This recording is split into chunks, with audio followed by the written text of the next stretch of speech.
ಆತ್ಮೀಯ ವಿದ್ಯಾರ್ಥಿ ಮಿತ್ರರೇ, ನಾವು ಇವತ್ತಿನ ಒಂದು ವಿಡಿಯೋದಲ್ಲಿ ಒಂದು ವಿಶೇಷ ತರಹದ ಪ್ರಶ್ನೆಗೆ ಉತ್ತರಿಸುವ ಪ್ರಯತ್ನ ಮಾಡೋಣ. ಏನದೇ ಪ್ರಶ್ನೆ ಅಂದರೆ, ರೂಟು ಒಂದು ಅಭಾಗಲಬ್ಧ ಸಂಖ್ಯೆ ಎಂದು ಸಾಧಿಸಿ. ಈಗಾಗಲೇ ನಾವು ರೂಟು ಅನ್ನುವಂಥ ಸಂಖ್ಯೆಯನ್ನ ಉದಾಹರಣೆ ಕೊಟ್ಟಿರ್ತೀವಿ. ಅಭಾಗಲಬ್ಧ ಸಂಖ್ಯೆ ಅಂದ್ರೆ ಅಭಾಗಲಬ್ಧ ಸಂಖ್ಯೆ ಅಂದ್ರೆ ರೂಟು ಅನ್ನೋದು ನಮಗೆ ಈಗಾಗಲೇ ಉದಾಹರಣೆ ಮೂಲಕ ನಮಗೆ ಈಗಾಗಲೇ ತಿಳ್ಕೊಂಡಿವಿ. ಬಟ್ ಆ ರೂಟು ಅನ್ನುವಂಥ ಅಭಾಗಲಬ್ಧ ಸಂಖ್ಯೆ ಆಗಿದೆ ಅಂತ ನಾವು ಸಾಧಿಸೋದು ಯಾವ ರೀತಿ? ಸೊ ಯಾವುದೇ ಒಂದು ವಿಚಾರವನ್ನ ಸಾಧಿಸಿ ತೋರಿಸ್ಬೇಕಾದ್ರೆ ತರ್ಕಬದ್ಧ ವಿಚಾರವನ್ನ ಮಾಡಿ ಸಾಧಿಸ್ತಿರ್ತೀವಿ. ಹಂಗ ರೂಟು ಅನ್ನು ಕೂಡ ನಾವು ತರ್ಕಬದ್ಧವಾಗಿ ಅಭಾಗಲಬ್ಧ ಸಂಖ್ಯೆ ಅಂತ ಸಾಧಿಸೋದು ಹೇಗ? ರೂಟು ಆಗಲಿ, ಇದೇ ರೀತಿ ಅಭಾಗಲಬ್ಧ ಸಂಖ್ಯೆಗಳು ಮತ್ತೆ ಬಹಳಷ್ಟು ಅದಾವ, ಅನಂತ ಅದಾವ.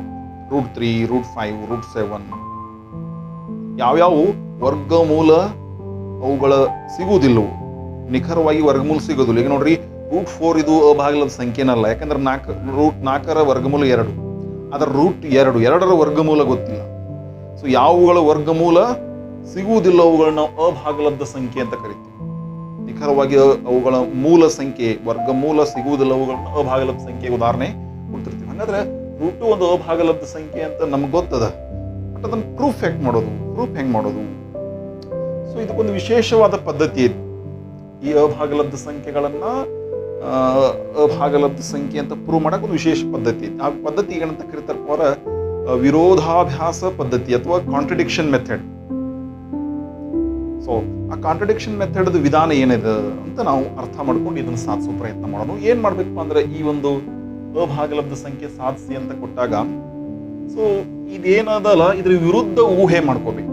ಸೊ ಇದು ಅಭಾಗಲಬ್ಧ ಸಂಖ್ಯೆ ಅಂತ ಸಾಧಿಸಂದಾರ, ಬಟ್ ನಾವು ಏನ್ ಅನ್ಕೋಬೇಕಪ್ಪ ಅಂದ್ರೆ, ರೂಟ್ 2 ಒಂದು ಅಭಾಗಲಬ್ಧ ತೋರಿಸಿದ್ರೆ ಅದ್ರ ವಿರುದ್ಧ ಏನ್ ಅನ್ಕೊಳ್ಳೋದು? ಭಾಗಲಬ್ಧ ಅಂತ ಅನ್ಕೊಳ್ಳೋದು.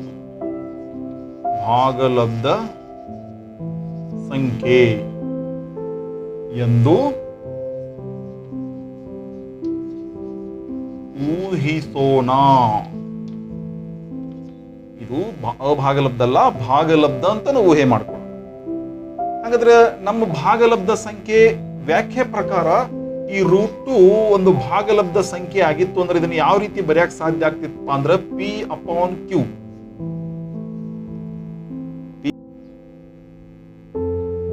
P/Q ಅನ್ಬೋದು, ಅಥವಾ A/B ಅನ್ಬೋದು. ಒಟ್ಟಿನೊಳಗೆ ಯಾವ ಒಂದು ಸಂಖ್ಯೆಯನ್ನ ಭಾಗಲಬ್ಧ ಸಂಖ್ಯೆ ಅಂತ ಕರಿತೀವಿ ಅದನ್ನು ನಾವು ಅಂಶ ಮತ್ತು ಛೇದ ರೂಪದಲ್ಲಿ ವ್ಯಕ್ತಪಡಿಸಕ ಸಾಧ್ಯ ಆಗ್ತದೆ.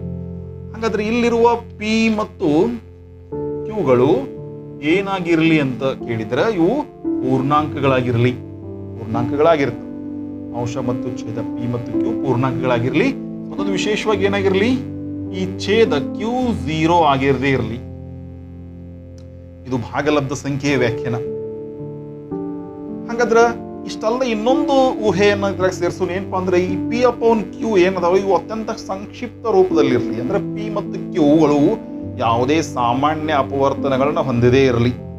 ಸರಳ ಅರ್ಥದೊಳಗೆ ಹೇಳ್ಬೇಕಾದ್ರೆ, ಈ P ಮತ್ತು Qಗಳು ಕಡತ್ ಹೋಗದೇ ಹಂಗಿರಲಿ.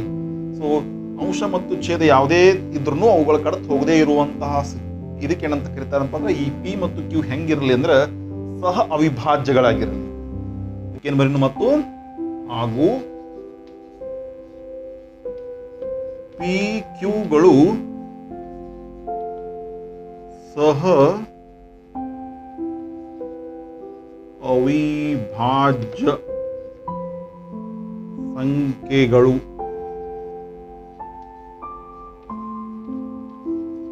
ಆಗಿರಲಿ. ಇದೊಂದು ಊಹೆ, ಮುಖ್ಯವಾದ ಊಹೆ. ಸೊ PQ ಸಹ ಅವಿಭಾಜ್ಯದ ಅರ್ಥ ಏನ್ ನೋಡ್ರಿ, P ಮತ್ತು Q ಅವು ಸಂಯುಕ್ತ ಸಂಖ್ಯೆ ಇರಬಹುದು, ಅವಿಭಾಜ್ಯ ಸಂಖ್ಯೆ ಇರಬಹುದು. ಆದ್ರೆ P ಮತ್ತು Q ಹೆಂಗಿರದೇ ಇರಲಿ, ಸಾಮಾನ್ಯ ಅಪವರ್ತನವನ್ನ ಹೊಂದಿದೇ ಇರಲಿ. ಅದಕ್ಕೆ ಉದಾಹರಣೆ ಹೇಳೋದಾದ್ರೆ ನೋಡ್ರಿ 4 ಸಂಯುಕ್ತ ಸಂಖ್ಯೆ ಅದ, 4 ಸಂಯುಕ್ತ ಸಂಖ್ಯೆ ಅದ. ಹಂಗ 4ನ್ನ 5ರಲ್ಲಿ ಭಾಗಿಸಕ್ ಸಾಧ್ಯತೆನ 5 ಅವಿಭಾಜ್ಯ ಸಂಖ್ಯೆ ಅದ. ಈ 4 ಮತ್ತು 5 ಸಹ ಅವಿಭಾಜ್ಯ ಸಂಖ್ಯೆ ಅಂತ ಕರೀತಾರೆ. ಹಂಗ ನೋಡ್ರಿ 6 ಮತ್ತ 27 ಇದು ಸಂಯುಕ್ತ ಸಂಖ್ಯೆ ಅದ, ಇದು ಸಂಯುಕ್ತ ಸಂಖ್ಯೆ ಅದ, ಬಟ್ ಆದರೂ ಇವತ್ತನ್ನು ಸಹ ವಿಭಾಜ್ಯ ಅಂತ ಕರೀತಾರೆ. ಯಾಕಂದ್ರೆ 6 ನಾವು 27 ಈ ರೀತಿ ಬರೆದ್ರೆ ಇದು ಅತ್ಯಂತ ಕನಿಷ್ಠ ರೂಪ, ಇದ್ರ ರೂಪ ಬದಲು ಮಾಡೋಕ್ಕಾಗೋದಿಲ್ಲ. ಅದ ನೋಡ್ರಿ, ಈ 16 ನಾವು 10ಕ್ಕೆ ಜೋಡಿ ಮಾಡ್ಕೊಂಡ್ರೆ 16/10 ಇದು ಸರಳ ರೂಪದಲ್ಲಿಲ್ಲ. ಇವುಗಳನ್ನು ಭಾಗಿಸಿ ಮತ್ತೆ ಇದರ ರೂಪ ಬದಲ ಮಾಡಬಹುದು. ರೂಪ ಬದಲು ಯಾವಾಗ ಆಕೈತಿ? ಇವುಗಳ ಸಾಮಾನ್ಯ ಅಪವರ್ತನ ಇದ್ರೆ ಕಡ್ತು ಹೋದ್ರ. ಸೊ ಕಡ್ತು ಹೋಗದೆ ಹೆಂಗಿರ್ಲಿ ಅನ್ನೋ ಮಾತು ಹೇಳಿದ್ವಿ. ಪಿ ಮತ್ತು ಕ್ಯೂಗಳು ಸಹ ವಿಭಾಜ್ಯ ಸಂಖ್ಯೆಗಳಂದ್ರೆ ಹಿಂಗಿರ್ಲಿ, ಹಿಂಗಿರ್ಲಿ, ಹಿಂಗಿರದೇ ಇರ್ಲಿ ಅಂತ. ಓಕೆ, ಇನ್ನು ಈ ರೂಟ್ ಅನ್ನ ಈ ರೀತಿ ಬರಿತೇನು. ರೂಟ್ ಇಲ್ಲೇ ಇರಲಿ, ಕ್ಯೂ ಭಾಗಾಕಾರ ಐತಿ, ಇದನ್ನ ಇಲ್ಲಿ ತಂದು ಬರಿತನು. Q into root 2 is equal to P ಅಲ್ಲೇ ಇರಲಿ. ಸೊ ಕ್ಯೂ ಇಂಟು ರೂಟ್ 2 ಆಯ್ತು, ಇಲ್ಲಿ ಪಿ ಉಳಿತು. ಏನ್ ಮಾಡೋದು? ಇದನ್ನ ವರ್ಗಗೊಳಿಸೋನು. ವರ್ಗಗೊಳಿಸಿದಾಗ ಇದನ್ನ ವರ್ಗಗೊಳಿಸಿದಾಗ ಏನಾಕೈತಿ ನೋಡ್ರಿ, ಎಡಭಾಗನು ವರ್ಗ ಆಗತ್ತ, ಬಲಭಾಗನು ವರ್ಗ ಆಗತ್ತೆ. ಎಡಭಾಗದ ವರ್ಗ ಕ್ಯೂ ರೂಟ್ 2, ಬಲಭಾಗದ್ದು ಪಿ. ಸೊ ಕ್ಯೂದು ವರ್ಗ ಕ್ಯೂ ಸ್ಕ್ವೇರ್, ರೂಟ್ 2 ವರ್ಗ. ಸೊ ರೂಟ್ 2 ವರ್ಗ ಏನಾಗತ್ತೆ ನೋಡ್ರಿ, ರೂಟ್ 2 ಇಂಟು ರೂಟ್ 2. ಈ ಅಭಾಗಲಬ್ಧ ಸಂಖ್ಯೆ ಒಳಗಿನ ಸಂಖ್ಯೆ ಗುಣಾಕಾರ ಆಗಿ ಏನಾಕತಿ? 2 2 4 ಆಕತಿ. 4ರ ವರ್ಗಮೂಲ 2. ಅಥವಾ ರೂಟ್ 2 ಸ್ಕ್ವೇರ್ ಅಂದ್ರ ಸ್ಕ್ವೇರ್ ರೂಟ ಕ್ಯಾನ್ಸಲ್ ಆಗಿ 2 ಬರ್ತದೆ. ಹಿಂಗಾದ್ರೆ ಅರ್ಥ ಮಾಡ್ಕೊಡ್ರಿ. ಈ ರೂಟ್ 2 ವರ್ಗ ಏನಾಯ್ತಪ್ಪ ಅಂದ್ರೆ 2 ಇಸ್ ಈಕ್ವಲ್ ಟು ಪಿ ದ ವರ್ಗ ಪಿ ಸ್ಕ್ವೇರ್. ಇದನ್ನ ಹೆಂಗ್ ಬರೀ? Q square into 2 Q square is equal to ಏನಂತ ಬರೀನು? P square. ಸೊ ಈ ಒಂದು ಹಂತಕ್ಕೆ ಇದಕ್ಕೆ ಮಹತ್ವದ ಹಂತ, ಇದಕ್ಕೆ ಸಮೀಕರಣ 1 ಅನ್ನೋನು. ಸೊ ಈ ಒಂದು ಹಂತದೊಳಗೆ ಒಂದು ನಿರ್ಣಯವನ್ನ ಬರೀ. ಸೊ ಈ ನಿರ್ಣಯಕ್ಕೆ ನಿಮಗ ಪುರಾವೆ ಅಂತೂ ಪುಸ್ತಕದಲ್ಲದ, ನೋಡ್ರಿ. ಏನಪ್ಪಾ ಅಂದ್ರೆ ಇಲ್ಲಿ ಏನ್ ಹೇಳ್ತದ, ಒಂದು ಪಿ ಸ್ಕ್ವೇರ್ ಅನ್ನುವಂತ ಒಂದು ಏನೋ ಒಂದು ಸಂಖ್ಯೆ ಅದ. ಈ ಸಂಖ್ಯೆ ಈ 2 ಸಂಖ್ಯೆಗಳ ಗುಣಲಬ್ಧಕ್ಕೆ ಸಮ ಆಗ್ಯದ. ಅಂದ್ರೆ 2 ಮತ್ತು ಕ್ಯೂ ಸ್ಕ್ವೇರ್ಗಳ ಗುಣಲಬ್ಧ ಸಮ ಆಗ್ತಾ ಇದೆ ಪಿ ಸ್ಕ್ವೇರ್. ಅಂದ್ರೆ ಪಿ ಸ್ಕ್ವೇರ್ ಅನ್ನ ಈ ರೀತಿ ಗುಣಲಬ್ಧ ರೂಪದಾಗಿ ಬರದೇ ಆದಿದ್ರ ಈ 2 ಕೂಡ ಅವಿಭಾಜ್ಯ ಸಂಖ್ಯೆ ಅದ, ಕ್ಯೂನು ಕೂಡ ನಾವು ಅವಿಭಾಜ್ಯ ಸಂಖ್ಯೆ ಅಂತ ಅನ್ಕೊಂಡಾಗ ನೋಡ್ರಿ, ಈ 2 ಸಂಖ್ಯೆಗಳ ಗುಣಲಬ್ಧ ಪಿ ಸ್ಕ್ವೇರ್ ಸಮ ಆಗ್ತೈತಪ್ಪ ಅಂದ್ರೆ ಏನಂತ ಬರಿಬೇಕು? 2 ಇದು ಪಿ ಸ್ಕ್ವೇರ್ ಅನ್ನು ಭಾಗಿಸುತ್ತದೆ. ಇದಕ್ಕೆ ಪುರಾವೆ ನಿಮಗೆ ಪುಸ್ತಕದಾಗ ಸಿಗ್ತದ, ಓದ್ರಿ. ಏನಿಲ್ಲ ಪುರಾವೆ ಬೇಕಂದ್ರೂ ಏನಿಲ್ಲ, ಇಲ್ಲೇ ನಾವು ಅರ್ಥ ಮಾಡ್ಕೋಬಹುದು. ಏನು? ಪಿ ಸ್ಕ್ವೇರ್ ಅನ್ನುವಂಥ ಸಂಖ್ಯೆ 2 ಸಂಖ್ಯೆಗಳ ಗುಣಲಬ್ಧವಾಗಿ ಬರೆಯಕ್ಕೆ ಸಾಧ್ಯಪ್ಪ ಅಂದ್ರೆ ಈ ಪಿ ಸ್ಕ್ವೇರ್ ಡೆಫಿನೆಟ್ಲಿ 2ರಲ್ಲೇನೂ ಭಾಗ ಹೋಗ್ಬೇಕು, ಕ್ಯೂ ಸ್ಕ್ವೇರ್ಲೇನೂ ಭಾಗ ಹೋಗ್ಬೇಕು. ಬಟ್ ಕ್ಯೂ ಸ್ಕ್ವೇರ್ಲೆ ಭಾಗ ಹೋಗ್ತೈತೋ ಇಲ್ಲೋ ಅನ್ನೋದಕ್ಕೆ ನಾವು ಸಹ ವಿಭಾಜ್ಯ ಅಂದೇವಿ. ಸೊ ಕ್ಯೂ ಸ್ಕ್ವೇರ್ಲೆ ಭಾಗ ಹೋಗ್ಲಿಕ್ಕೆ 2ರಲ್ಲಂತೂ ನಾವು ಕಂಡೀಷನ್ ಎಲ್ಲಿ ಹಾಕಿಲ್ಲ. ಹೀಗಾಗಿ 2ರಲ್ಲಿ ಇದು ಭಾಗ ಹೋಗ್ಲೇಬೇಕು. ಈಗ 2 ಇದು ಪಿ ಸ್ಕ್ವೇರ್ ಅನ್ನು ಭಾಗಿಸುತ್ತದೆ. ಸೊ ಇನ್ನ ಇಲ್ಲಿ ಇದನ್ನ ನೋಡಿ ಇನ್ನೊಂದು ಏನ್ ಮಾತು ಅರ್ಥ ಮಾಡ್ಕೋಬಹುದಪ್ಪ ಅಂದ್ರೆ 2 ಇದು ಪಿ ಸ್ಕ್ವೇರ್ ಅನ್ನ ಭಾಗಿಸ್ತೈತಪ್ಪ ಅಂದ್ರೆ ಇದ್ರ ವರ್ಗಮೂಲ, ಪಿ ಸ್ಕ್ವೇರ್ ವರ್ಗಮೂಲ ಪಿ. 2 ಇದು ಪಿ ಅನ್ನು ಭಾಗಿಸುತ್ತದೆ.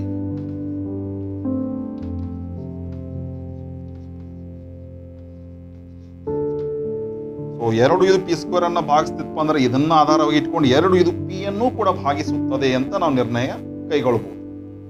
ಹೌದಾ? ಹಾಗಾದ್ರೆ ಇದಕ್ಕೆ ಏನಾದರೂ ನಿಮಗೆ ಪ್ರೂಫ್ ಬೇಕಂದ್ರೆ ನೋಡ್ರಿ, ಪಿ ಸ್ಕ್ವೇರ್ ಅನ್ನುವಂಥ ಯಾವುದೇ ಒಂದು ವರ್ಗ ಸಂಖ್ಯೆ 2ರಿಂದ ಭಾಗ ಹೋಗುವಂತ ತಗೊಳ್ರಿ. ಪಿ ಸ್ಕ್ವೇರ್ ಜಾಗದಾಗ ವರ್ಗ ಸಂಖ್ಯೆ ತಗೊಂಡು ಅದು 2ರಿಂದ ಭಾಗ ಹೋಗ್ತೈತಿ ಅಂದ್ರೆ ಡೆಫಿನೆಟ್ ಅದ್ರ ವರ್ಗಮೂಲ್ಯ ಭಾಗ ಹೋಗ್ತೈತಿ. ಸೊ ಪಿ ಸ್ಕ್ವೇರ್ ಜಾಗದಾಗ 4 ತಗೊಳ್ರಿ. 4 ಇದು 2ರಿಂದ ಭಾಗ ಹೋಗ್ತೈತಿ ಅಂದ್ರೆ 4ರ ವರ್ಗಮೂಲ 2 2 ಇದು ಕೂಡ ಭಾಗ ಹೋಗ್ತೈತಿ. ಇದು ಪಿ ಸ್ಕ್ವೇರ್ ಅಂದ್ರ, ಇದು ಪಿ ಅಂದ್ರ ಪಿ ಸ್ಕ್ವೇರ್ 2ಲೆ ಭಾಗ ಹೋಗ್ತೈತಿ ಅಂದ್ರೆ ಪಿನು 2ಲೆ ಭಾಗ ಹೋಗ್ತೈತಿ. ಅದೇ ರೀತಿ ನೀವು ಬೇರೆ ತಗೊಳ್ರಿ, 64 ತಗೊಳ್ರಿ, ಇದು ಪಿ ಸ್ಕ್ವೇರ್ ಬೆಲೆ. ಸೊ 64ರ ವರ್ಗಮೂಲ 8, ಇದು ಪಿ ಬೆಲೆ. ಸೊ ಇದು 2ಲೆ ಭಾಗ ಹೋಗ್ತೈತಿ ಅಂದ್ರೆ ಇದು ಕೂಡ 2ಲೆ ಭಾಗ ಹೋಗ್ತೈತಿ. ಯಾವುದೇ ಒಂದು ಸಂಖ್ಯೆ ವರ್ಗ ರೂಪದಾಗಿದ್ದಾಗ ಅದ ಇಲ್ಲಿರುವ ಸಂಖ್ಯೆಯಿಂದ ಭಾಗ ಹೋಗ್ತೈತಿ ಅಂದ್ರೆ ಅದ್ರ ವರ್ಗಮೂಲನು ಈ ಸಂಖ್ಯೆಯಿಂದ ಭಾಗ ಹೋಗೇ ಹೋಗ್ತೈತಿ. ಪ್ರೂಫ್ ತೋರಿಸ್ತಾ ಇದ್ದೀನಿ. 4 2ಲೆ ಭಾಗ ಹೋಗ್ತೈತಿ ಅಂದ್ರೆ 4ರ ವರ್ಗಮೂಲ ಕೂಡ 4ರ ವರ್ಗಮೂಲ ಅಂದ್ರೆ 2 ಕೂಡ ಭಾಗ ಹೋಗ್ತೈತಿ. ಹಂಗ 64 2ಲೆ ಭಾಗ ಹೋಗ್ತೈತಿ ಅಂದ ಬಳಕ ಅದ್ರ ವರ್ಗಮೂಲ 64ರ ವರ್ಗಮೂಲ 8 ಕೂಡ 2ಲೆ ಭಾಗ ಹೋಗಿ ಹೋಗ್ತದೆ. ಈ ಒಂದು ತಥ್ಯದ ಆಧಾರದ ಮ್ಯಾಗ ನಾವು ಇನ್ನು ಮುಂದಿನ ಹಂತಕ್ಕೆ ಹೋಗೋಣ. ಇನ್ನು ಈ ಒಂದು ಕೊನೆಯ ಸ್ಟೆಪ್ ಏನು ಹೇಳ್ತದೆ, 2 ಇದು ಪಿ ಅನ್ನು ಭಾಗಿಸುತ್ತದೆ. ಸೊ 2 ಪಿ ಅನ್ನ ಭಾಗಿಸ್ತಪ್ಪ ಅಂದ್ರೆ ಪಿ ಏನಾಗಿರ್ತದೆ ಹೇಳ್ರಿ, ಪಿ 2ರಿಂದ ಭಾಗಿಸಿಕೊಳ್ಳುವ ಸಂಖ್ಯೆ ಆಗಿರ್ತದೆ. ಸೊ 2ರಿಂದ ಭಾಗಿಸಿಕೊಳ್ಳುವ ಸಂಖ್ಯೆಯ ಸಾಮಾನ್ಯ ರೂಪ ಹೆಂಗೆ ಬರಿಬಹುದು, ಅಥವಾ 2ರಿಂದ ಈ ಪಿ ಅನ್ನುವಂಥ ಸಂಖ್ಯೆ ಭಾಗ ಹೋಗಿತ್ತಪ್ಪ ಅಂದ್ರೆ ಈ ಪಿ ಯಾವಾಗಲೂ ಈ ರೂಪದಾಗ ಇರ್ತದೆ ನೋಡ್ರಿ, P is equal to 2k. ಯಾಕಂದ್ರೆ 2ರಿಂದ ಭಾಗ ಹೋಗ್ಬೇಕಪ್ಪ ಅಂದ್ರೆ 2 ಅನ್ನುವಂತಹ ಅವಿಭಾಜ್ಯ ಸಂಖ್ಯೆ ಇರಲೇಬೇಕು. ಸೊ 2 ಇದು ಪಿ ಅನ್ನು ಭಾಗಿಸುತ್ತಂದ್ರೆ ಪಿ ಅನ್ನ ನಾವು ಯಾವತ್ತು ಸಾಮಾನ್ಯ ರೂಪಗಳು ಈ ರೀತಿ ಬರಿಬಹುದು. ಅಂದ್ರೆ ಕೆ ಬೆಲೆ ಏನಾದ್ರೂ ಬದಲಾಗ್ಲಿ, ಬಟ್ ಇದು ಪಿ ಅನ್ನೋದು 2ರಿಂದ ಭಾಗ ಹೋಗೋ ಸಂಬಂಧ ನಾವು 2 ಬರಿಬಹುದು. ಬೈ ಚಾನ್ಸ್ ಇದು 3ರಿಂದ ಭಾಗ ಹೋಗಿತ್ತಪ್ಪ ಅಂದ್ರೆ ಅದು ಪಿ ಏನಾಗಿರ್ತೈತಿ 3k. ಇಲ್ಲ 5 ಇತ್ತಂದ್ರೆ ಪಿ ಅಂದ್ರೆ 5k ಆಗಿರ್ತೈತಿ. ಸೊ 5 ಇದು ಪಿ ಅನ್ನು ಭಾಗಿಸುತ್ತದೆ, ಅದನ್ನ ಪಿ ಅಂತ ಏನು ಬರ್ಕೋಬಹುದು, P is equal to 5k ಬರ್ಕೋಬಹುದು. ಹೌದಾ? ಹೀಗಾಗಿ ಈ ಆಧಾರದ ಮೇಲೆ ಏನ್ ಮಾಡಬಹುದು, ಪಿ ಅನ್ನೋದು ಏನಾಗಿರ್ತೈತಿ 2k ಆಗಿರ್ತೈತಿ. ಈಗ P is equal to 2k ಆದಾಗ, ಪಿ ಅಂದಲ್ಲಿ 2k ಆದಾಗ 1ರಲ್ಲಿ ಪಿ ಅನ್ನುವಂತಹ ಬೆಲೆ 2k ಆದಾಗ ಇದನ್ನು 1ರಲ್ಲಿ ಏನ್ ಬದಲಾವಣೆ ಆಕೈತಿ, 1 ಐತಿ ನೋಡ್ರಿ ಸಮೀಕರಣ, 2 q² is equal to P. P ಜಾಗದಾಗ ನಾನು 2k ತುಂಬಬೇಕಾಗಿದೆ. ಹೌದಾ? ಸೊ 2q² ಹಂಗೆ ಇಡೋನು, 2ರ ವರ್ಗ 4, k ದ ವರ್ಗ k². ಕರೆಕ್ಟಾ? ಇನ್ನ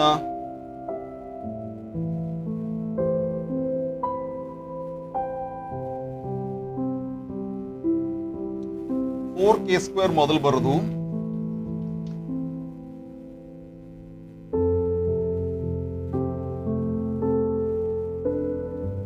ನಂತರ 2k² ಈ ರೀತಿ ಬರೆದಾಗ ಎಡಭಾಗ ಬಲಭಾಗ ನಾ ಚೇಂಜ್ ಮಾಡಿದಾಗ ಇನ್ನೇನು ಬರಿಬೋದು ನೋಡ್ರಿ, 4k² ಇಲ್ಲೇ ಇರಲಿ, ಇದು 2 ಒಂದು ಗುಣಾಕಾರ ಐತಿ ಅಲ್ಲಿ ನಿಲ್ತಾರನು ಇಸ್ ಈಕ್ವಲ್ ಟು ಇದೇನಾಕೈತಿ q².